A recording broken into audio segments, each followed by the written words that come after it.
Bom dia, seja bem-vindo a mais um devocional. Quero convidar você a ter nosso momento com Deus, esse nosso momento de comunhão, de estarmos em contato com Deus na nossa manhã, preparando o nosso dia, fortalecendo o nosso vínculo, entrando para o nosso centro. Aqueles que podem, vamos orar, eleve o seu pensamento a Deus, feche os seus olhos. Feche seus olhos nesse momento, suporte toda murmuração, suporte toda infortúnio. Comece a orar pelas pessoas da sua vida, pelas pessoas que já partiram da sua vida, orar tanto pela sua parte nessa ligação quanto por elas. Senhor, vamos orar agora hoje também por aqueles que já partiram, por aqueles que estão contigo, Pai, por aqueles que já deixaram esse mundo, Senhor. Oramos pelos nossos ancestrais, oramos pelos nossos descendentes, Papai. Oramos pelos sistemas a quais pertencemos, pelas famílias de onde viemos, pela dor desse sistema que muitas vezes está ativa, sufocando e machucando a gente. Pai, eu oro, coloco na Tua presença a dor dos meus ancestrais, a presença, a vida deles. Reconheço a existência deles, Pai, reconheço o fardo deles, deixo com eles o que lhes pertence. E peço que respeitem as minhas escolhas, peço que deixem comigo apenas aquilo que é meu, que esse vínculo e que essa relação seja entre eu e o Senhor, Papai.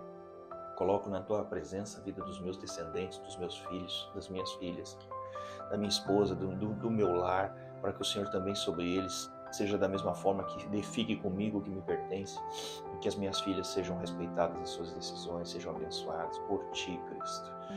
Papai, colocamos na Tua presença todos os nossos irmãos, os nossos iguais, os nossos pais, os nossos sócios, para que fique com eles o que lhes pertence e não mais do que isso, Senhor. Abençoa a vida das famílias dos nossos irmãos, abençoa a vida dos nossos parentes, abençoa a vida de todas essas pessoas, em nome de Jesus.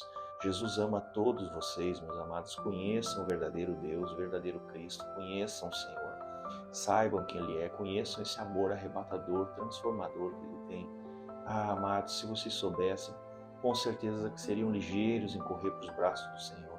Esse amor que constrange, esse amor que está além de todo amor, esse amor não religioso, esse amor vivo, que Deus consiga de alguma forma gerar, despertar em vocês a vontade de conhecê-los, amados, porque o ser humano só se sente pleno, completo, quando encontra seu Deus, quando encontra o seu eixo, a sua ligação com Deus, quando encontra essa manifestação, esse espaço dentro de si que faz comunhão com Deus. Então, nesse momento eu peço, aceite todas as coisas como elas são, aceite os julgamentos, por amor de Deus, abandone isso tudo, aceite os certos e os errados desse mundo, que são pontos de vista relativos e nada tem a ver com a sua vida espiritual. Aceite as hesitações das outras pessoas, aceite as coisas que você recebeu desse mundo, mas que não são suas, em nome de Jesus, e comece a ser livre, amado. Comece a ser livre nos seus caminhos, a começar por dentro de você, dentro do seu pensamento, dentro de tudo que está aí dentro de ti, em nome de Deus. Eu peço ao meu Pai que seja uma presença na vida dessa família da terra, desse povo que anda com Ele, que eles possam conhecer, Pai, em algum nível esse amor fantástico que o Senhor derrama para todo aquele que o busca. Amém. Meus irmãos, mantenham os olhos fechados se quiserem, mas mantenham tendo um momento de oração que é a sua oração agora. Vai falando as suas coisas, vai fazendo as suas confissões para Deus. Não precisa entender Deus para falar com Deus. Aliás, eu lhe diria que é uma das sensações de libertação da vida, é aceitar que não dá para entender Deus. Que Deus é espírito, que Deus está em um espaço diferente de percepção, né, dessa nossa mente concreta. A gente é pouco educado em traduzir, em perceber o mundo espiritual, né, as coisas espirituais, então acabamos muitas vezes fazendo de Deus uma imagem à nossa semelhança e não nós a semelhança dele. Essa confusão humana é muito dessa polarização física das coisas na Terra. Então a gente faz um Deus à nossa imagem, não nós a imagem dele. Né? A gente usa a dedução, do tipo, se eu sou assim, então Deus deve ser de tal forma. Isso não é verdade. Não é verdade. Assim como não é verdade quase nada do que a gente acha. Então a gente diz assim, eu acho que tal coisa não é isso aí. Você só tem condição de beliscar, de ter uma percepção maior das coisas quando você se abstém naquele instante. E isso é o que a gente está tentando e buscando fazer nos devocionais, se abster naquele instante das suas axiologias, das suas dores, das suas criações mentais, inclusive as de sofrimento. Então, se você puder nesse tempo de devocional suportar o seu sofrimento para que tenha um lampejo de Deus, isso vai ser uma bênção na sua vida. Muito bem, nós ainda vamos andar em Atos, vamos andar em Atos, o Senhor ainda acha importante que a gente esteja nesse lugar. Então vamos lá em Atos 13 de novo, tá? Mais um dia, captar uma outra porção do que tem dentro desse lugar.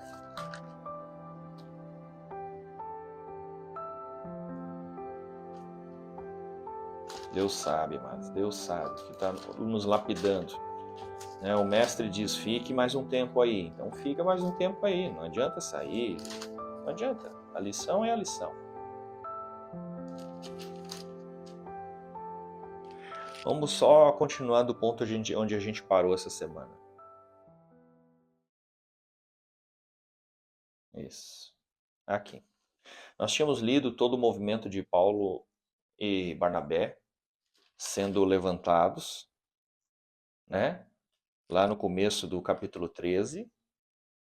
Foram levantados em missão, foi uma bênção, né? Inclusive falamos daquele relacionamento com Bar Jesus, que era um falso profeta, todo esse confronto de Paulo. Paulo passou alguns perrengues nessa jornada, nessa viagem. E aqui o que eu vou ler é a partir do capítulo 16, tá? Tem um testemunho de Paulo em relação ao povo, em relação a tudo que estava acontecendo ali. As reações que se levantaram contra ele. Paulo levantou-se, fazendo com a mão sinal de silêncio, disse: Israelitas e todos vocês que temem a Deus, escutem. Então ele falou especificamente para as pessoas que temem a Deus e para os israelitas, que são o povo escolhido. O Deus do povo de Israel escolheu os nossos pais e exaltou o povo durante a sua peregrinação na terra do Egito, de onde os tirou com braço poderoso. Suportou os maus costumes do povo durante uns 40 anos no deserto. E, havendo destruído 7 nações em Canaã, deu essas terras como herança ao seu povo. Tudo isso levou cerca de 450 anos. Depois disso, lhes deu juízes até o profeta Samuel. Então eles pediram um rei, e Deus lhes deu Saul, filho de Quis, da tribo de Benjamim, e isso durante 40 anos. E tendo tirado Saul, levantou-lhes o rei Davi, do qual também, dando testemunho, disse: Achei Davi, filho de Jessé, homem segundo o meu coração, que fará toda a minha vontade. Da descendência deste, conforme a promessa, Deus trouxe a Israel o Salvador, que é Jesus. Antes da manifestação dele, João pregou um batismo de arrependimento a todo o povo de Israel. Quando João estava completando a sua carreira, disse: Quem vocês pensam que sou? Não sou aquele que vocês esperam, mas depois de mim vem aquele cujos pés não sou digno de desatar sandálias. Continue, respira fundo aí. Irmãos, descendência de Abraão e todos vocês que temem a Deus, a nós foi enviada a palavra de salvação. Pois os moradores e as autoridades de Jerusalém, não conhecendo Jesus nem as palavras dos profetas, que são lidas todos os sábados, cumpriram as profecias quando condenaram Jesus. De novo, irmãos, descendência de Abraão e todos vocês que temem a Deus, a nós foi enviada a palavra desta salvação. Pois os moradores e as autoridades de Jerusalém, não conhecendo Jesus nem as palavras dos profetas que são lidas todos os sábados, e eu paro aqui. Precisa que eu leia de novo, eu leio de novo. Essa parte é importante. E eu preciso que ela comunique com você. E comigo e com todo mundo, óbvio. Irmãos, né? Paulo ainda está falando com sacerdotes, com gente instruída, com povo simples está falando com pessoas que conhecem a Bíblia de cor, conhecem a palavra de cor, o Velho Testamento de cor. E aí ele diz o seguinte: a nós foi enviada a palavra desta salvação. Pois os moradores e as autoridades de Jerusalém, não conhecendo Jesus, nem as palavras dos profetas que são lidas todos os sábados, acabaram cumprindo as profecias quando condenaram Jesus. Feche seus olhos, respire fundo, deixe essa palavra penetrar nas suas entranhas, nas suas vísceras, respire fundo de verdade. Senhor, dá-nos discernimento, deixa isso penetrar no âmago do nosso cerne, do nosso ser, amados, deixa isso atravessar suas barreiras profundamente. Amém, Senhor Jesus. Então, olha o que o nosso irmão Paulo está dizendo. Não conheceram Jesus, nem a palavra dos profetas. Como é que eu posso ler, estudar e pregar e ao mesmo tempo não conhecer algo? Me responda, como que você acha? Como é possível que eu esteja casado com a minha esposa e não a conheça? Como é possível que eu seja pai das minhas filhas e não a conheça? Como é possível que eu esteja dentro de um emprego e não conheça as pessoas e o que se faz ali? Como é possível? Isso é muito possível. Todos os dias eu atendo pessoas aqui que estão em lugares e não conhecem esses lugares.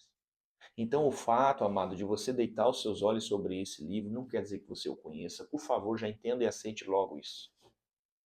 Não quer dizer que você conheça a Deus. O que está escrito você pode conhecer, mas não quer dizer que você conheça a Deus. Não quer dizer que você saiba tudo sobre Jesus. Não quer dizer que você saiba sobre o que Deus tem para sua vida. E aceitar isso é traz paz e não guerra. Aceitar isso é um fato, amado. Lutar contra isso é perda de vida. Você pode mesmo levantar-se e dizer: sei do plano de Deus para todas as coisas, sei do plano de Deus para a vida de todos. Amados, essas pessoas não são diferentes de nós.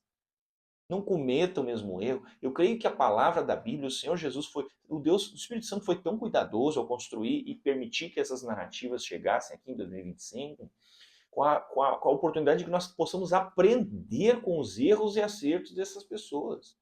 Dos nossos ancestrais, esses aqui são nossos antepassados, sendo você judeu ou não, em Cristo somos um corpo. A questão toda é o seguinte: você pode mesmo continuar alimentando essa falsa profecia e ideia de que você tem o juízo das coisas, de que você pode saber o que é bom para os seus filhos, de que você sabe o que é bom para você, de que você sabe o que é bom para o seu marido. Você pode realmente ter a possibilidade de definir isso, porque enquanto você achar que pode, Deus não está te ajudando aí, você não está dando espaço para Deus. Você está só cumprindo profecia, assim, você vai terminar de tal forma e você está lá igual um povo que estava cego da visão, das vistas, como o Senhor Jesus anuncia em vários trechos do Evangelho. Esse povo não enxerga, esse povo tem escama nos olhos e nos ouvidos. E essa história de escama nos olhos vem lá do tempo do faraó, né, duro de coração, obstinado. Então, assim, eu só oro por aquilo que eu reconheço. Então, quando você tem a oração sincera perante Deus e diz assim: pai, eu não sei lidar com essa mulher. Pai, eu não sei lidar com isso aqui. É diferente, você está dando a chance do Espírito Santo dar legalidade, insight, entendimento para você que você não tem. O problema é quando você acha que sabe, mano. Esse é historicamente o grande problema, é você achar que sabe. É você achar que sabe. O apóstolo Pedro diz assim: eu não vou te negar. Ele não sabe, ele não tinha vivido nunca a dor que ele ia viver. Como é que ele vai saber? Então Jesus está o tempo todo ensinando assim: calma, calma. Você vai. Nós vamos estar juntos, você ainda vai ser a pedra, Pedro. Mas aqui, ó, daqui um pouquinho você vai sentir uma dor que você nunca sentiu na vida e você vai me negar.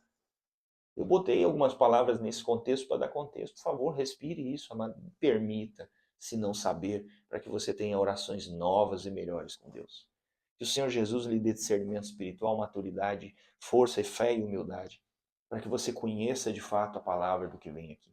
Então o apóstolo Paulo está dizendo exatamente isso dentro daquela sinagoga. Amados, amados, Deus está aqui de novo através da minha vida falando com vocês. Amados, cuidado, vocês já mataram Estevão. Amados, amados, vocês estão aí matando em nome de uma coisa que vocês não entendem. Cuidado, cuidado, cuidado. Então a minha palavra hoje vem assim, ó. Cuidado com quem, contra quem vocês estão lutando. Ao achar que estão lutando contra homens, estão lutando contra Deus e contra Deus ninguém vence. Então eu oro nesse momento para que o Senhor Jesus quebre todo espírito de obstinação que haja nesse ambiente e no ambiente da sua vida. Que todo espírito de obstinação caia por terra agora em nome de Jesus. Eu decreto, eu declaro sobre a tua casa que a tua casa seja liberta da obstinação e do endurecimento de coração. Que a dureza de coração caia por terra agora, que você se prostre perante Deus, se arrependa, mano. Se arrependa, porque você está lutando contra o Senhor, contra a vida, contra Deus, e contra Deus não se vence batalha. Que Deus lhe dê discernimento, direção e ajuda para que você encontre os caminhos da sua vida, da sua manifesto na terra. Que Deus liberte você dos grilhões, das correntes que os antepassados continuam carregando até hoje dentro de si, que são dadas para ti, que você está dando para os seus filhos, que você dê um basta nisso e digo basta. Eu não carregue mais e nem vocês. Em nome do Senhor Jesus, tenha um ótimo dia, que a vida seja bênção dentro do seu caminho, que você se comunique mais com Deus dentro dessa percepção de que é Deus quem deve se revelar para nós. Amém, meus irmãos? Fiquem em paz, um ótimo dia e até o nosso próximo devocional.